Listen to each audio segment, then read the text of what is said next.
why these days research is a very good route to stay permanently in the UK. If you are one of those students who want to know why research is a very good route, why research is the best option to stay permanently in the UK, then I'm going to tell you which route you should be adopting in order to stay in the UK. If you are new to my channel, then my name is Dr. Shmaila Iram. I'm currently working as a senior lecturer in the UK University. I have been linked with the academia since last 18 years, and since that time I have been helping the students how to come to the UK on a Masters by Research program, Masters by Thought program, or on a fully funded PhD scholarship. Even if you are from a non-technical background, I can help you how you can take admission in MSc by Data Science or MSc in Artificial Intelligence. If you have any questions related to that, comment below and I will guide you. Okay, now I'm coming to my original statement that why research these days is the best option if you want to stay longer in the UK. उसमें जो number 1 root है ना, वो ये है कि you can either take an admission in MSc by research program और directly to the PhD. Yes, you can take admission into PhD even after your undergraduate degree.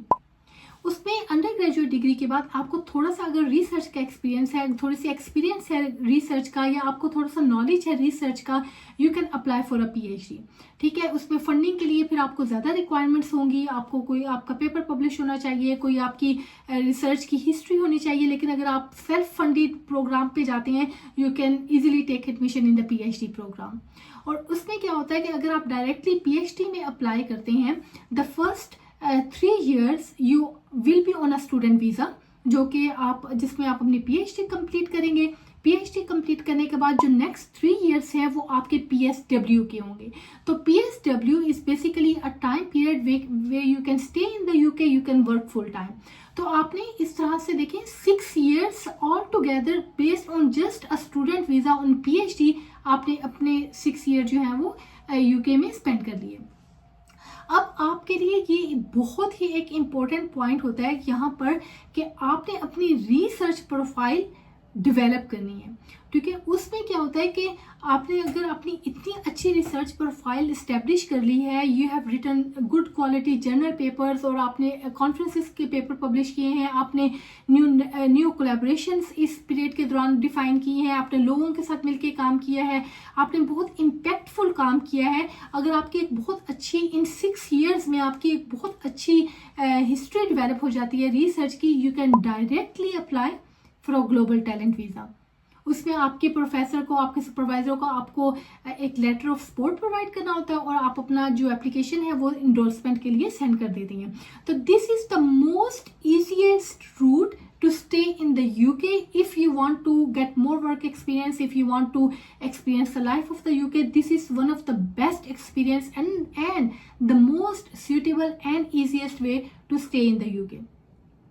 लेकिन अगर आपको ये लगता है कि ग्लोबल टैलेंट जो वीज़ा है आप उसके लिए एलिजिबल नहीं है, मतलब फॉर सम रीज़न कि आपकी प्रोफाइल इतनी ज़्यादा स्ट्रॉन्ग नहीं हुई कि आपको कोई प्रोफेसर ऐसा लेटर ऑफ सपोर्ट दे दे जिसके बाद आप ग्लोबल टैलेंट वीज़ा अपना गेन कर लें, अगर आपको ये लगता है, ठीक है, तो उसमें जो बेस्ट रूट है ना, आप अपने 6 years के बाद या 6 year के दौरान apply for a KTP position which is called knowledge transfer partnership, जो कि एकेडेमिया और इंडस्ट्री के दरमियान एक पार्टनरशिप होती है for a research and knowledge partnership. तो ये बेस्ट रूट होता है आपको अपनी रिसर्च प्रोफाइल को स्ट्रॉन्ग करने के लिए. ठीक है, अगर आप KTP नहीं लेना चाहते तो आप रिसर्च असिस्टेंट के लिए अप्लाई कर सकते हैं. उसमें आपको आपकी स्लोली एंड ग्रेजुअली प्रोफाइल जो है वो बिल्डअप होना शुरू हो जाती है, या फिर आप रिसर्च फेलो के लिए अप्लाई कर सकते हैं. इस तरह से रिसर्च बेस्ड रोल जो है ना वो आपने अप्लाई करनी है. उसमें कंपैरेटिवली ईजियर आपको एडमिशन मिल जाता है, आपको एक्सपीरियंस मिल जाता है. जब आपको रिसर्च असिस्टेंट की जॉब मिल जाती है, या KTP एसोसिएट की जॉब मिल जाती है, या एज अ रिसर्चर आपको किसी भी इंस्टीट्यूट में या अपने प्रोफेसर के साथ काम करने का मौका मिल जाता है ना, तो use that time very wisely. उसमें आप कोई अपना रिसर्च पेपर लिख लें, कोई आप अपने जर्नल पेपर्स पब्लिश कर लें, आप इंडस्ट्री के साथ मिलकर make an effort. The whole point is make an effort to improve your research profile. तो अगर आप next 2 to 3 years में जो आपका PSW होगा उसमें आपने एक रिसर्च असिस्टेंट की जॉब कर ली है, रिसर्च फेलो की जॉब कर ली है, तो वो उसमें आपके लिए एक बिगेस्ट अपॉर्चुनिटी है to improve your research profile and then apply for a global talent visa. तो देखिए आपको अगर आप 10 ईयर रूट पे जाते हैं तो ये एक बहुत ईजीएस्ट, डुएबल, मैनेजेबल आपकी जो आपका वर्क प्लान है जिसको आप अचीव कर सकते हैं। तो आपने स्टार्ट कहाँ से लेना है? आपने स्टार्ट यहीं से लेना है कि आपने या तो अंडर ग्रेजुएट के बाद आप पीएचडी में एडमिशन ले लें, या फिर आप मास्टर्स अपनी किसी कंट्री से कर लें, पाकिस्तान, इंडिया या किसी कंट्री से कर लें और डायरेक्ट पीएचडी में ले लें।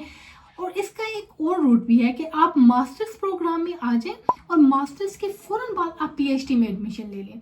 तो ये भी आपको मास्टर्स में आप अपना एक एक्सपीरियंस भी हो जाएगा यूके की एजुकेशन एनवायरनमेंट का, उसके बाद पीएचडी में चले जाएं।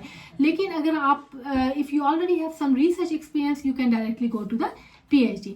सो this is nowadays one of the most easiest manageable kind of route that you can adopt, and you can do your research and you can apply for a global talent visa. इसके अलावा आपको मुझसे कुछ भी और पूछना हो अपनी स्टडीज़ के बारे में, फ्यूचर करियर के बारे में, पीएचडी स्कॉलरशिप्स के बारे में, you can comment below and I will guide you.